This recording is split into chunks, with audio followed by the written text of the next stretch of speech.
اعوذ باللہ من الشیطان الرجیم بسم اللہ الرحمن الرحیم۔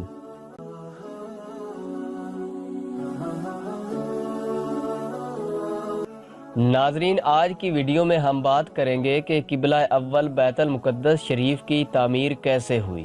حضرت سیدنا سلیمان علیہ السلام کے عہد حکومت میں جب بیت المقدس شریف کی تعمیر کا آغاز ہوا تو اس میں کتنے جنات نے حصہ لیا اور بیت المقدس شریف کی عمارت کی بنیادیں کہاں پر رکھی گئیں، یہ تمام معلومات میں آپ کو آج کی ویڈیو میں دوں گا، لہٰذا آپ سے گزارش ہے کہ ویڈیو کو مکمل دیکھیں، اور اگر آپ نے ابھی تک میرے چینل کو سبسکرائب نہیں کیا تو چینل کو سبسکرائب کر لیں اور بیل آئیکن کو بھی پریس کر دیں تاکہ ہر نئی اپلوڈ ہونے والی ویڈیو کا نوٹیفیکیشن سب سے پہلے آپ کو مل سکے۔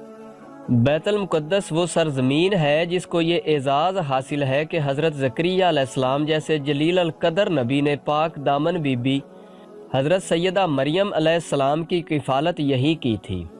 اللہ تبارک و تعالی نے حضرت سلیمان علیہ السلام جیسے عظیم المرتبت نبی کو پرندوں کی بولیاں اسی سرزمین پر سکھائی تھی۔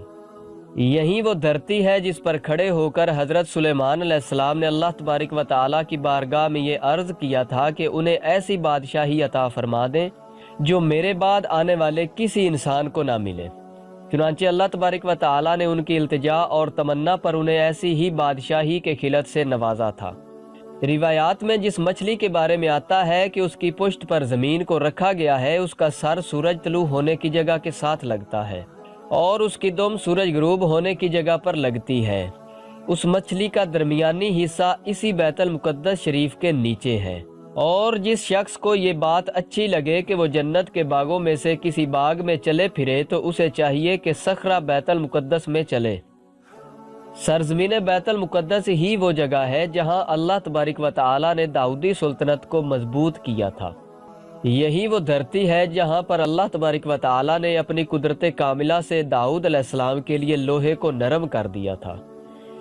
وہ اپنے ہاتھوں سے زریں بناتے تھے اور گزر اوقات کرتے تھے۔ ان کے بارے میں ہمارے پیارے نبی صلی اللہ علیہ وآلہ وسلم نے ارشاد فرمایا، حضرت داؤد علیہ السلام اپنے دست مبارک کی کمائی کھاتے تھے۔ وہ دست مبارک کی کمائی یہی تھی کہ وہ لوہے کو جیسے چاہتے تھے موڑ لیتے تھے اور زریں بنایا کرتے تھے۔ جب اللہ تبارک و تعالی نے بنی اسرائیل سے بلاؤں اور ابتلاؤں کو ہٹا دیا اور طاعون کی وبا کو ختم کر دیا تو حضرت سیدنا داؤد علیہ السلام نے بیت المقدس کی مسجد بنانے کا ارادہ کیا۔ اللہ تبارک و تعالی کی بارگاہ میں التجا کی کہ وہ مسجد بنانا چاہتے ہیں، تو اللہ تبارک و تعالی نے ان کی طرف وحی فرمائی کہ وہ مسجد تعمیر کریں۔ پھر انہوں نے عرض کی کہ کہاں تعمیر کروں؟ اللہ تبارک و تعالی نے انہیں اشارہ دیا تو انہوں نے مسجد کی تعمیر شروع کر دی، مگر ابھی مسجد پایا تکمیل کو نہ پہنچ سکی تھی کہ حضرت سیدنا داؤد علیہ السلام کا انتقال ہو گیا۔ وفات سے پہلے انہوں نے اپنے بیٹے حضرت سیدنا سلیمان علیہ السلام کو وصیت کر دی تھی کہ وہ اس کی تعمیر کروائیں۔ چنانچہ حضرت سیدنا سلیمان علیہ السلام نے اپنے والد کی وصیت کے مطابق مسجد کی تعمیر شروع کی اور اسے پایا تکمیل تک بھی پہنچایا۔ جب اللہ تبارک و تعالی نے حضرت سیدنا سلیمان علیہ السلام کو بیت المقدس کی تکمیل و تعمیر کے لیے وحی بھیجی تو حضرت سیدنا سلیمان علیہ السلام نے جنوں اور انسانوں کے دانشوروں کو جمع کیا، زمین کے عفریتوں کو جمع کیا، بڑے بڑے شیاطین کو اکٹھا کیا۔ ان میں سے ایک گروہ کو تعمیر پر مامور کر دیا، ایک فریق کو چٹانیں کاٹنے کی ذمہ داری دی، کچھ کو ستون بنانے کی ذمہ داری دی، اور ایک فریق کو سمندر میں غوطہ زنی پر لگا دیا تاکہ وہ سمندر سے مرجان اور موتی تلاش کر کے لائے۔ یہ موتی شتر مرغ اور مرغی کے انڈوں کی طرح تھے جنہیں بیت المقدس کی تعمیر میں لیا گیا، مگر وہ ٹھہر نہ سکی، جس کے باعث اسے منہدم کرنے کا حکم دیا گیا۔ پھر زمین کو کھودا گیا یہاں تک کہ پانی تک پہنچ گئے، پھر اس کی بنیاد پانی پر ہی رکھ دی۔ اس میں پتھر ڈالے گئے مگر پانی ان پتھروں کے اوپر تک آ گیا۔ پھر حضرت سیدنا سلیمان علیہ السلام نے اچھے دانشوروں اور ان کے سربراہ آصف بن برخیہ کو طلب فرمایا اور ان سے فرمایا کہ مجھے مشورہ دو، تو انہوں نے عرض کیا کہ ہمارا خیال ہے کہ تانبے کے بڑے بڑے مٹکے بنائے جائیں اور ان میں پتھر بھر دیں، ان پر کچھ لکھا جائے۔ چنانچہ انہوں نے ایسا ہی کیا، پھر یہ مٹکے پانی میں ٹھہر گئے۔ پھر انہوں نے پتھر وغیرہ اس میں ڈالے، تعمیر کی یہاں تک کہ اس کی بنیادیں بلند ہو گئیں۔ شیطان اپنے مختلف کاموں میں جت گئے۔ ایک گروہ ان میں یاقوت اور جواہرات کی کاٹ تراش میں مصروف ہو گیا۔ شیاطین نے معدن کی ایک سیسا پلائی ہوئی صف بیت المقدس کی دیوار تک سیدھی کر دی۔ جب یہ کانوں سے پتھر یا استوانہ کاٹتے تو ایک دوسرے کو تھماتے جاتے تھے، یہاں تک کہ وہ بیت المقدس تک پہنچ جاتے تھے۔ ایک گروہ سفید سنگ مرمر کی تراش خراش میں مصروف تھا۔ سامور کی کان کے بارے میں جس نے ان لوگوں کو بتایا تھا، وہ شیاطین میں سے ایک عفریت تھا جو جزیروں میں سے ایک جزیرے پر رہا کرتا تھا۔ اس نے حضرت سیدنا سلیمان علیہ السلام کو اطلاع دی تھی۔ حضرت سیدنا سلیمان علیہ السلام نے لوہے کے اوزار دے کر انہیں اس طرف روانہ فرمایا۔ حضرت سیدنا سلیمان علیہ السلام کی انگوٹھی لوہے اور تانبے میں مرصع تھی۔ جب جنات کی طرف کوئی پیغام بھیجتے تو تانبے کی مہر لگاتے تھے، اور شیاطین کی طرف کوئی پیغام بھیجتے تو لوہے کی انگوٹھی سے مہر لگاتے تھے۔ یہ انگوٹھی گویا ان کی طرف آسمان سے نازل ہوئی تھی۔ اس کا حلقہ سفید تھا، اس کا نگینہ گویا اچکتی بجلی کی طرح تھا۔ کوئی شخص آنکھ بھر کر اس کی طرف دیکھ نہیں سکتا تھا۔ جب اس عفریت کو حضرت سیدنا سلیمان علیہ السلام کی خدمت میں لایا گیا تو آپ علیہ السلام نے اس سے پوچھا کہ تمہارے پاس کوئی ایسا ذریعہ ہے جس سے تم ان چٹانوں کو کاٹو، اس لیے کہ میں اپنی مسجد میں لوہے کی آواز کو ناپسند کرتا ہوں۔ عفریت نے حضرت سیدنا سلیمان علیہ السلام کی خدمت میں عرض کیا کہ میں آسمان میں ایک ایسے پرندے کو جانتا ہوں جو عقاب سے زیادہ سخت ہے۔ میرے خیال میں چٹان کاٹنے کا وہ بہترین ذریعہ ہے۔ چنانچہ وہ گیا اور عقاب کا گھونسلہ تلاش کر لایا جس میں عقاب کے بچے تھے۔ اس نے اس کے اوپر لوہے کی ایک مضبوط ڈھال رکھ دی۔ پھر عقاب اپنے گھونسلے کی طرف آیا۔ یہاں اس نے دیکھا کہ لوہے کی ڈھال گھونسلے کے اوپر رکھی ہوئی ہے، جسے اس نے اپنے پاؤں سے حرکت دی مگر وہ اسے ہٹا نہ سکا۔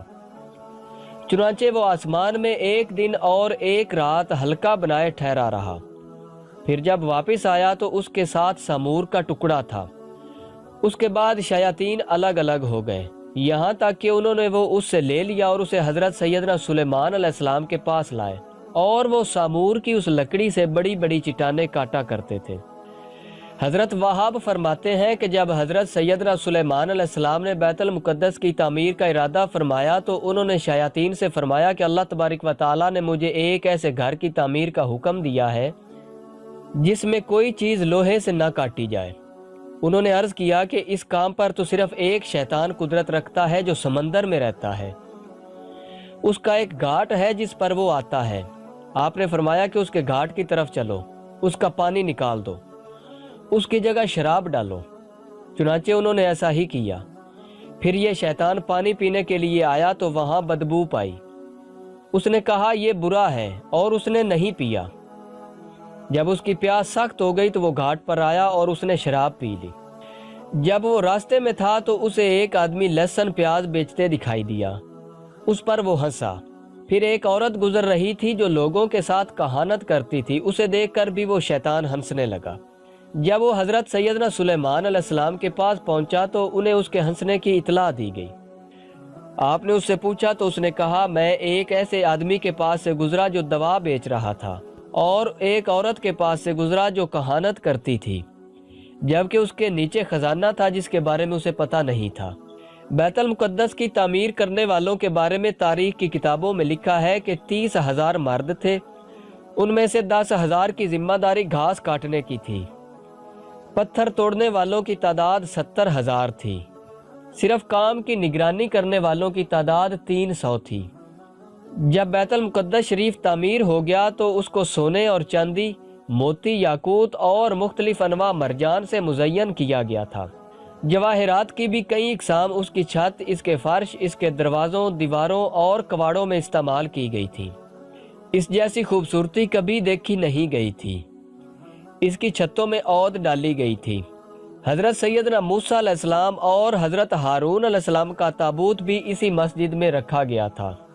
ناظرین، یہ تھی بیت المقدس شریف کے بارے میں ایک معلوماتی سی ویڈیو جو یقیناً آپ کو پسند آئی ہوگی۔ اگر آپ ایسی ہی مزید ویڈیوز دیکھنا چاہتے ہیں تو میرے چینل کو سبسکرائب کر لیں اور بیل آئیکن کو بھی پریس کر دیں۔ ملتے ہیں ایسی ہی کسی نئی دلچسپ ویڈیو کے ساتھ، تب تک کے لیے اپنا بہت سارا خیال رکھیے گا۔ اللہ حافظ۔